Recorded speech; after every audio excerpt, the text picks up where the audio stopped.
They're going to strip Tom Aspinall, and they're going to strip him this week. Look, guys, here's what nobody's talking about. Allegedly, we are going to get the White House card this week, okay? Now, that could be a broad term. Does that spill into next week? You guys understand the point. A lot of times these big news comes out on Tuesday afternoon. Look,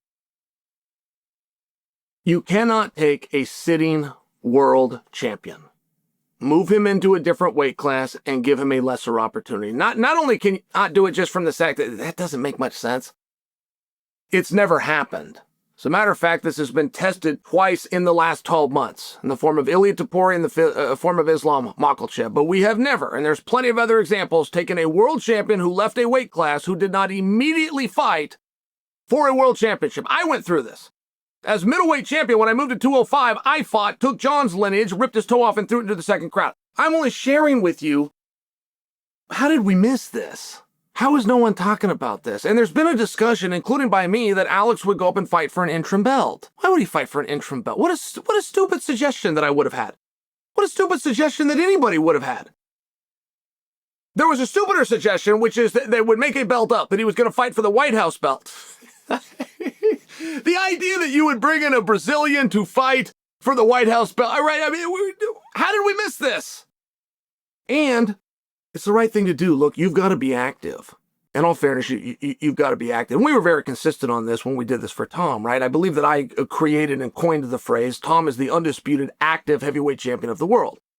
Tom grabbed that and used that same phrase, but I think that Tom got it from me, and I was right to say it, and Tom was right to say it as well. Tom's got an interim championship to remind you of this time. Jon Jones got an undisputed championship. Tom wants to fight Jon Jones. Jon Jones doesn't want to fight Tom. As a matter of fact, Jon Jones decides to fight somebody else, not Tom.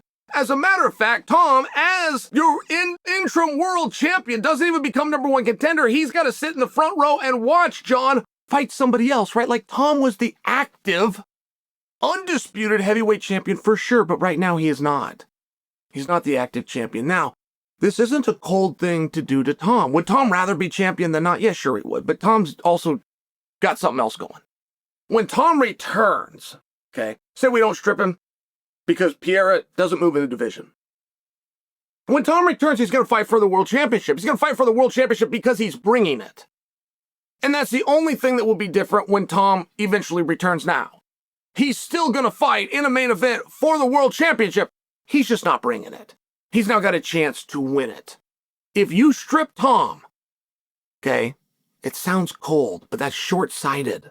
If you strip Tom, you create an opportunity for Tom Aspinall to become a two-time world heavyweight champion.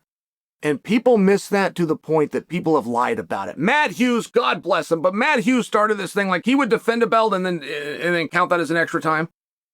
Like I've seen Matt Hughes say about himself, you know, I'm a six-time world champion, which is simply not true. You cannot. You're a one-time world champion that defended your belt 6 times. And I realize that it sounds like we're getting lost in logistics, but we're not. It's an immensely big deal. You cannot be a 2-time champion unless somewhere within there you left the championship. So you actually create an opportunity, and I'm only sharing that with you because this is going to happen. You're going to get this news, and when you get this news, you're going to resist the news. And part of the people are going to be excited because Pereira's got this opportunity, and then part of people are going to be pissed off that Ciryl Gane is being given this opportunity. Ciryl Gane was already the number 1 contender. He was supposed to fight Tom. That fight just got delayed. I mean, I'm only sharing with you like this is the world as it should be. And I don't know that Tom has a bigger supporter than me. Aside from Michael Bisping, I don't know that he does. And I like this for Tom.